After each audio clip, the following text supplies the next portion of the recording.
I'm Dana Han-Klein here with Matarese and Mike Luciano for Animals. What has been the most challenging episode to date?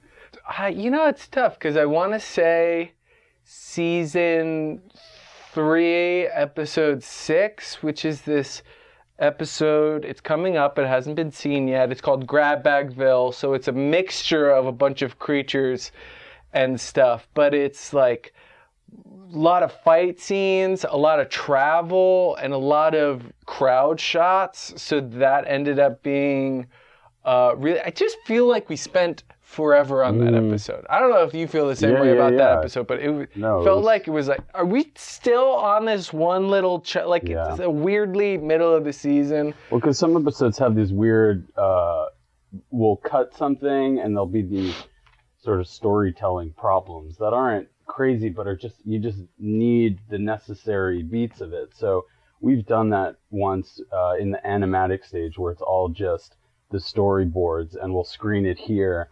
And we'll sort of just sit and go, okay, see what we can touch up. And then sometimes an episode will just be like, okay, we have to cut that entire storyline. We have to rethink this whole thing. Yeah. And the episode I think of is the second episode of season 2, which is a Pigeons episode with Miles, the little pigeon, and a Jacob story. And that was one where really, like, up to the last minute, we're changing it. And it felt like just new ideas kept coming at the end, and it was just like, God, I don't know what this is, and then it ended up being one of, the favorite episodes of last season. So you just never know, really. Mm-hmm. But a lot of them are tough. They're hard to do. Now that you're in season 3, do you have a better barometer for, like, earlier on, like, you know what, this doesn't work, or... I think so, definitely, and I think given the fact that Mike and I are the sole writers of the show, we're the showrunners, we end up directing it, we're producing it. We know the ripple effect of, we're the baby asking for something and the mommy that also eventually has to say no later on. So we know, what feels authentic to the show and what excites us ultimately, because that's kind of the most important thing is, plenty of episodes, and a lot of those episodes that end up getting cut is like us saying like, it's this thing, but with pigeons, it writes itself. And it turns out it doesn't write itself, and it's better to kind of come at it in a more organic way. So I think so. Season 3 was definitely our easiest season of production, I would say.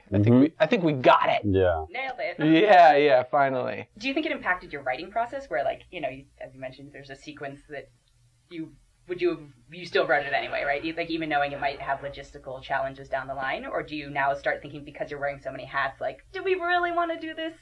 No, we write it. We're a low-budgeted animated show, but we're also creative producers where we're able to figure out how to do it. I don't think we've ever... Like scaled back writing, yeah. No. I don't think that's ever happened. No. We've always kind of gone for it and just... You find the ways to pare things down, reuse things, do whatever you can do to do it. Which versions of Mike and Phil do you think are most like yourselves? Like, which animal versions? Oh, I'm just getting my coffee. Sorry, I didn't mean to. I thought you were too. I wish I had.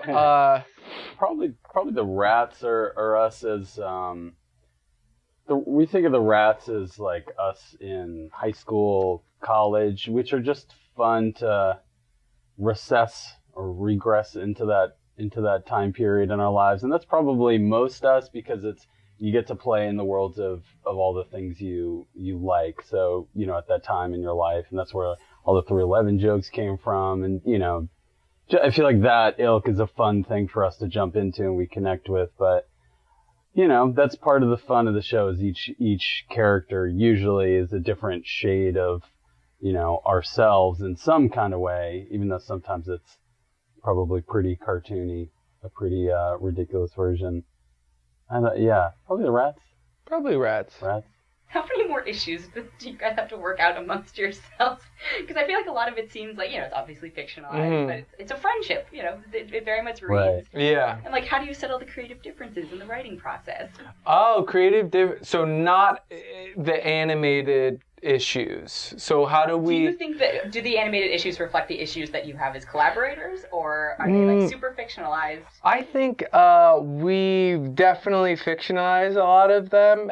You know, a lot of times it's hats that we're not. We're sometimes brothers in some episodes. We have episodes this season particularly where we're kind of a little bit secondary. We're not like the main character, so we're antagonists in a few episodes, which is a fun thing to put on. But I don't know, the writing process is, we've been doing it, you know, in some form or another for like 6 years now. We've been making these little animal shorts, so I think we really know the DNA of it and how to work together and tell these sort of things. I think we generally, I mean, luckily it's just us too, so there's not a lot of people to answer to or a big, you know, kind of board that we have to run our ideas through. So if it makes us laugh, it normally is going to go into the show. You really don't, like, it's like we have some differences at some point, but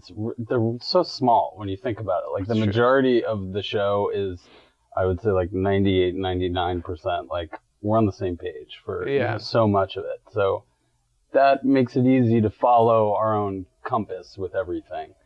I think just helps. What do you think the biggest lesson you learned from seasons 1 and 2 that you applied to season 3 was?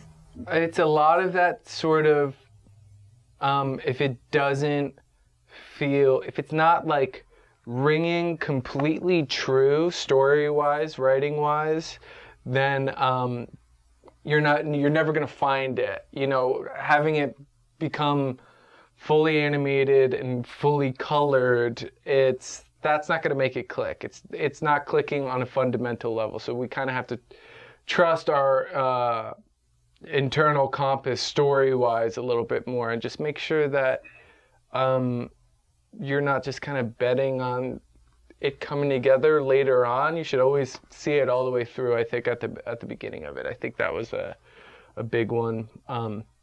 You know, production-wise, we got good, just back behind-the-scenes animation stuff. We just got good, really good stabilizing production people in place. Production coordinators, just people that help us with our pipeline and make sure that it was all accounted for and all as smooth as possible. And I think having those sort of things in place just makes the approvals of everything. And I think I've become a really good art director. I know what I want for the show, and I know how to offer up solutions with any sort of problem I see with art and all that sort of stuff.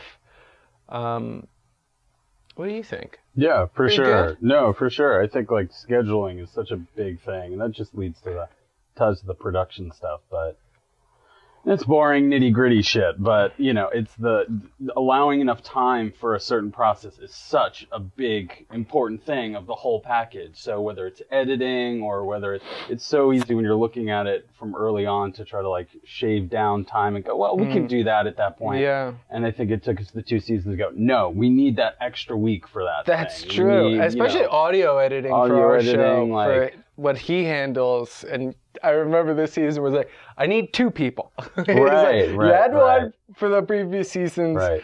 And it was always terrible. It always screwed the whole system up. And this one we were like, just give me 2. And it was great. And it worked out. We went back to 1. we went back to 1, yeah, sure. We tried. Yeah. We got. Yeah, exactly. For the live action stuff, but I mean, that I guess was like an example of something like that, where we have our editor who edits the whole show once. This is like into the weeds, boring, but you know, that kind of stuff too, where it's like we need not somebody grinding else. People to a stone, you know, making sure that whether or not they ask for it, you can kind of tell if you're putting too much on someone's plate.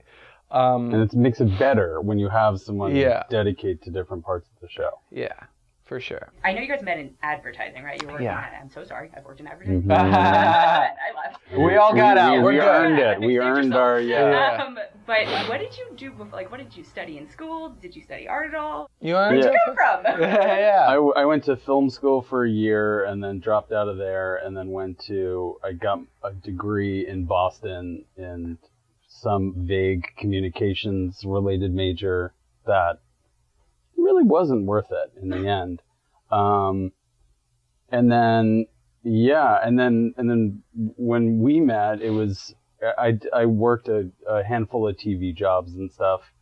So like I was like an assistant to a producer on a show, and so got the feel of that kind of thing. And then while doing all that stuff, was always making short films and music videos and that kind of thing. And that's when I started working at this production company ad agency where we both worked at, and I was an editor. That's how I got into that job there. I had I studied copywriting, advertising copywriting, because I was scared to fully study writing, which I wanted to do, and I wanted like a little halfway business thing, so I ended up studying that, which is probably even more of a waste than what you studied, but hey, what are you gonna do? What are you gonna do?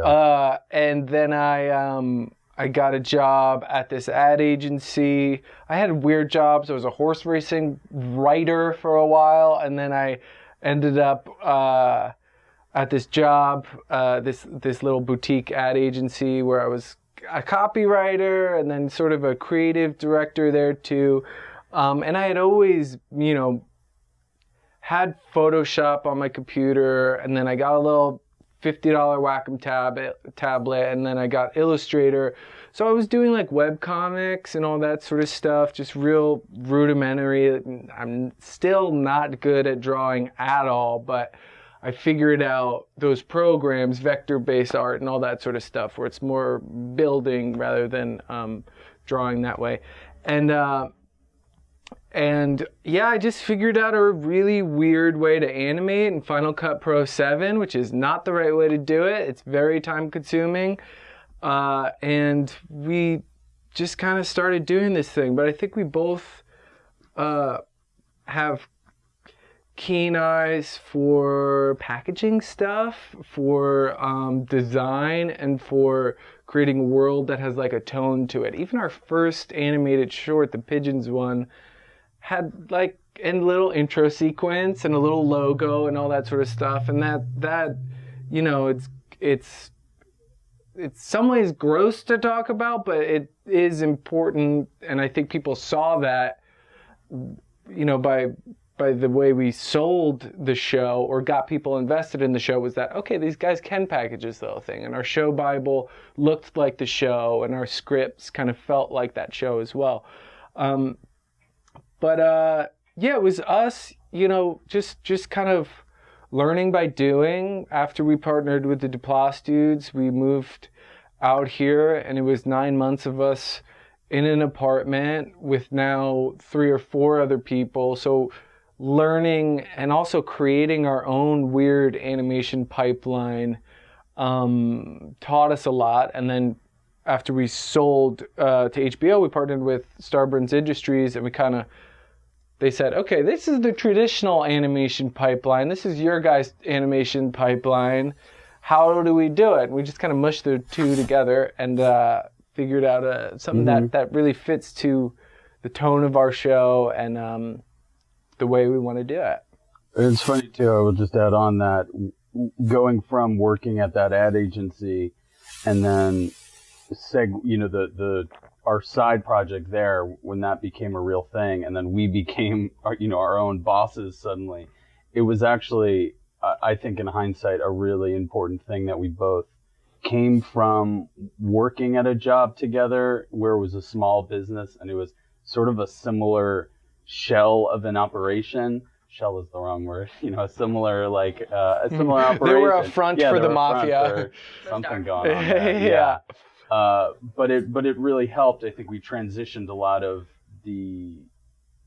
not culture, but the attitude of that, taking it seriously, taking a workplace seriously, even though it was literally in our apartment where we lived in Los Feliz. So we just kind of made it into an office. And I think that just help things flow in a way that I don't know, we could approach it like work almost instantly. Yeah, and I think just design-wise, I like not having the background of stuff, so I can really have a pure POV of the design of our show, and just sort of. I know it because it's the only thing I know. So, yeah, I'm an expert. Do you board, or do you? We board, yeah. Do you board? Oh no. So you guys have a boarding team, and we used in the apartment. I went straight to final animation, so I just straight up animated all the characters, and blocked it out that way with tighter, then all that sort of stuff. But now our process is record, whittle that down, and then board off the audio. When you do write, are you writing with specific actors in mind, or do you tweak based on casting, or is it a little bit of both? It's been I think probably more so at the beginning. We thought of this person would be great for this thing, and then quickly we realized that you can almost never get that person. You could get someone better. You could get someone you shouldn't more count different. on that. You shouldn't count on anybody.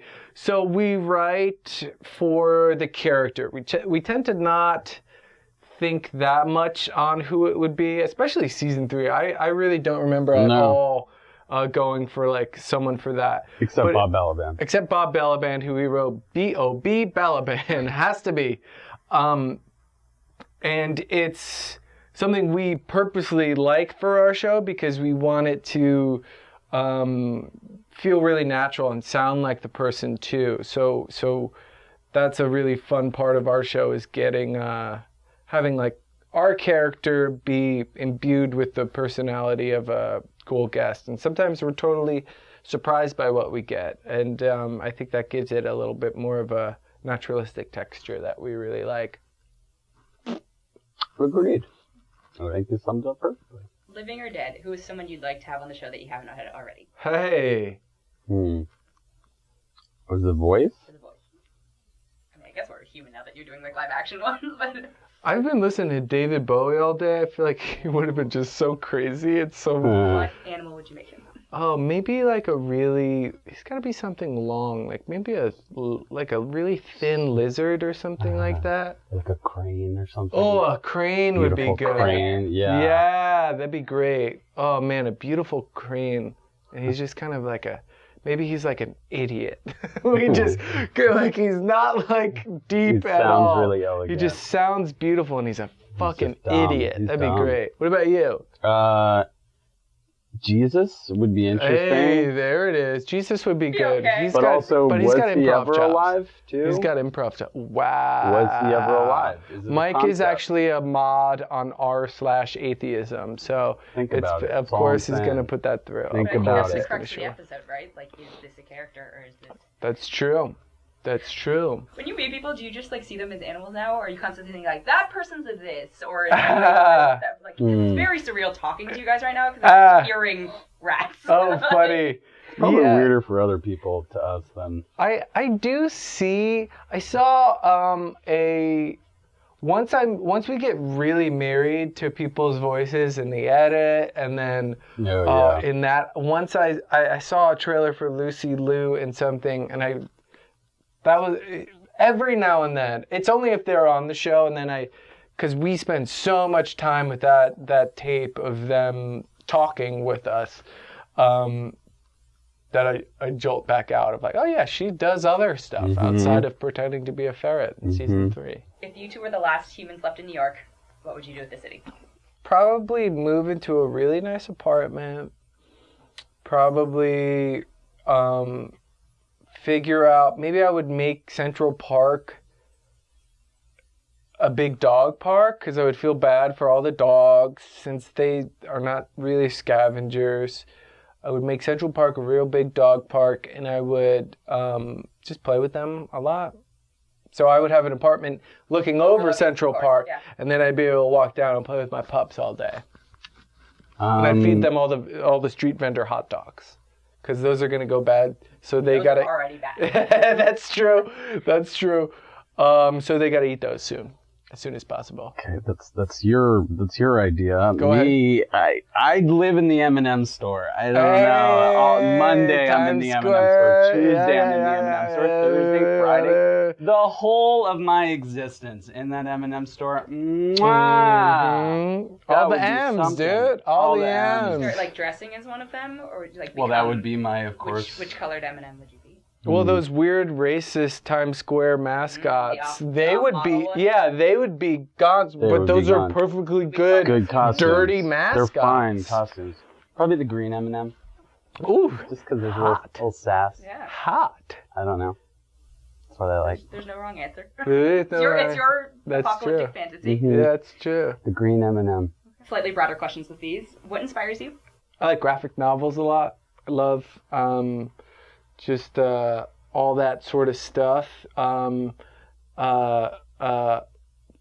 Cooperman just had a good one, All the Answers, I think is the name of it. I forget, but that's what I'm reading right now. And just like weird books and stuff. I try not to watch as much TV as possible, but I end up doing it, of course. But I think maybe just cool, weird, tiny things. What do you think, Mike? Yeah, I like cool, weird, tiny things.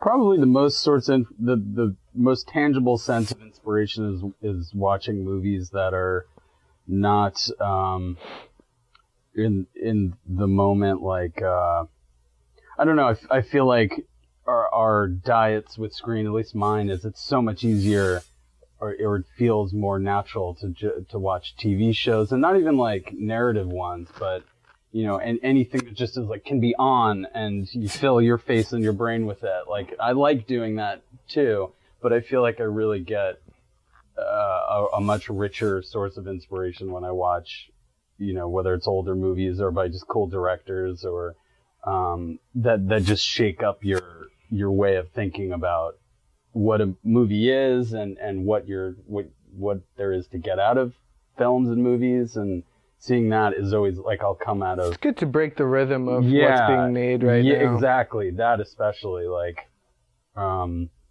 just seeing something, and then that's what's nice about seeing something from a while ago, or getting artsy-fartsy, seeing something from just like another country is so, I find, like, just really, really inspiring, because it reminds you what's possible. And I don't need to like be making something or be thinking in such a specific, whether it's a 3-act structure thing or, what are the box that we're used to taking in a lot of movies that are more entertainment based, maybe. So that's where I get my kicks. On the flip side, what frustrates you? I think it's tough. I follow a lot of the same news things on several social media things, so it's just drowning in these weird reverberations of it's a really vicious and strange time to be making a silly cartoon in, but I think also that's very frustrating, and it feels very insurmountable, and that you're drowning a lot of the time. So I think it's very healthy to step away from that sort of stuff. And I'm not saying we're an antidote, but I'm saying we make a really funny show that we try to make as funny as possible, that exercises a lot of empathy and humanity through these animals, which is stuff that I think we need more so now than ever. Is just real sweetness and real sort of genuineness in that sort of way. I've been thinking about this, and a lot of the structure of Animals episodes is arrogant guy gets kicked in the nuts. So it's like my rat just like being a piece of shit, and then at the end of the episode getting teased in the nuts. Right. And like come up and yeah, a lot of come up and sort of stuff. So I think I think that's what I want to see. I want to see more people get kicked in the nuts. I think more people need to get kicked in the nuts. Frustrated by the lack of nut kicking. I'm very frustrated by arrogance getting rewarded and not getting kicked in the nuts. Yeah. Kick them in the nuts! Kick them in the nuts. Do you ever feel the need to get, like, overtly political with the show? No, I mean, there's this moment in season 2 that's direct from it, but I think, our cartoon does not need to be the source for that, nor should it be. I don't got much going on upstairs. Speaking for myself, I don't got much good stuff going on up there. I can make the cartoon, I can make them do funny stuff. I can't do much outside of that.